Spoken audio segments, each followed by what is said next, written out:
Hi, you guys. It's Saturday night, and of course, it's another episode of Cooking with John. Tonight, I'm making a tikka masala, which is an unbelievably delicious dish. Probably one of the most popular Indian dishes in the world, but apparently it was invented in London, or in England anyway. Brits love their curry, that's for sure. Okay, so you start with 2 breasts of chicken that are just finishing in the oven here. I'll show you in a sec. You make a yogurt mixture. You take the yogurt, about a cup, some ginger, some garlic, a little bit of oil, and the juice of half a lime, and make sort of a slurry. You pound your chicken thin and sprinkle it with a little bit of salt, a little bit of coriander, a little bit of cumin, and a little bit of cayenne, and let that sit for about a half an hour. So then you take the chicken, dip it into this yogurt dish, and then I'll show you in a second what I've done because it's really something. Okay, now over here in my favorite little pot, I am just sweating some onion here, which is really good. And I'm just gonna get some more aromatics in here as well. I've got some garlic going here, which, you know, I don't think you can have Cooking with John without garlic, that's for sure. Okay, now here we go. Garam masala is the spice that's used in this dish. It's not necessarily a curry, even though the elements of curry are all in there.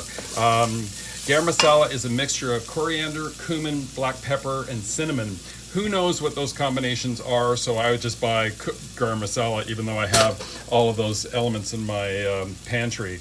A little bit of serrano chili. I like something a little hot. If you don't like serrano, use jalapeno, and you can always take the seeds and the ribs out. It makes it super mild. Let that rip for a little bit in the hot oil with the onion, and I've got some ginger there as well. So you've got ginger in the yogurt, you've got ginger in the sauce here as well. Okay, so give that just a moment here. I'm going to show you what's happening with our beautiful chicken. Okay. Oh boy! Now, I lined the pan with a grill, and then I've also got tin foil underneath there, so it's really good for cleanup, which is really great. So, as you can see, it's beautiful and spotty brown, absolutely delicious. And the other side just looks like a plate of catsup. So we're going to get that one going right away here. And back in the oven, and about 3 or 4 minutes per side. Everybody's oven is different. It's under the broiler as well, just so you make sure. Okay, so let's finish our sauce here. What I've got going here is just some tomato paste first, heaven's sakes. I've just got the last of my tomato paste here, just 2 squirts, whatever that is. You know, make it 3, finish it off. Tomato paste adds an amazing, just intense flavor to things.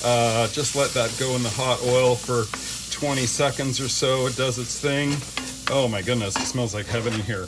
Just a little leftover tomato sauce. What did we make the other day? I can't even remember what it was. Maybe it was the chicken parmesan. Anyway, about a cup of tomato sauce in there as well. Let that warm up here. And I thought I'd show you guys something really cool. And then about a half a cup of whipping cream goes in here as well. And that just makes it succulent and delicious. And now the other secret of this is just a little bit of sugar, not too much, maybe a teaspoon, and it just sort of balances all the flavors out. And then of course our beautiful garam masala, about a tablespoon of the garam masala. There we go. And that's all there is to that. Now, I'm just going to stir that up, let it do its thing here, and put a lid on it. Okay. There we go. Now, I just thought I'd show you guys something here because a lot of people are really intimidated when it comes to cutting an onion. And it's actually quite easy. And if you just do this simple thing, I'll show you guys how to do it. So, okay, let's make some room here. Because of course, as usual, it looks like a gong show in the John kitchen here. There we go. Okay. Now, I've got an onion. You take it and you leave the root end together. Cut the stem off, like so, It does help if your knife is really sharp, and I keep my knives really sharp, so that's always a good thing. Take the thing, stand it on its end, and cut it in half. Take one half, and what you want to do is peel this paper layer back. So you just sort of peel the layer back like that, okay? And you hold it like so. Now, using the palm of your hand, press down on it, keep your fingers away, and do just some cuts across the onion.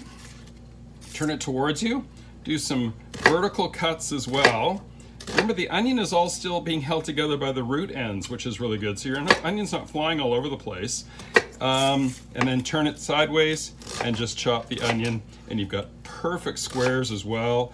And look at that, ready to go into the hot oil. So I'll probably use this onion for another thing. Just put it in a plastic bag for storage. Just throw that out. And of course, you know, my handy dandy bench scraper, and you've got all your onion ready to go into the dish. So that's a really good thing to do. Okay, so now, a little cilantro. That's one of my favorite things in the whole wide world. Some people don't like cilantro. I love it. Same way we did the parsley the other day. You want to start at the very top of the bush, and just turning it around by its stems, cut the leaves away. And I've already rinsed this in a little bit of water, so it's a really nice dish as well. Boy, does it ever smell good in here, you guys. You should see all those aromatics are kicking in. Okay, and then you got your stalks of cilantro to discard. And just take this, give it a rough chop, run your knife through that so it's a little bite-sized pieces. For some reason, cilantro and curry is just one of those lovely things. A little bit of lime on there as well is always good. Okay, let's see how our chicken is doing here. Oh boy, it's absolutely perfect. Now, you take the chicken. Let's move our cutting board out of the way here. I've got some beautiful basmati rice that's been cooked in the oven as well. It's just resting on the stove. Basmati, there's just something about basmati rice and Indian food that's so perfect. Now you cut the chicken just into little strips here, and then turn it again and make little cubes out of it. And once again, using our handy dandy bench scraper, goes right into the beautiful sauce. Oh, look at that. Okay. Oh, it's 7 o'clock, everybody's cheering. Yahoo. So I'm gonna finish this dish off, you guys, and have a beautiful dinner with my basmati rice. Smells absolutely incredible. Little cilantro on there as well. Hope you guys are having a great night. We'll talk to you soon. Bye.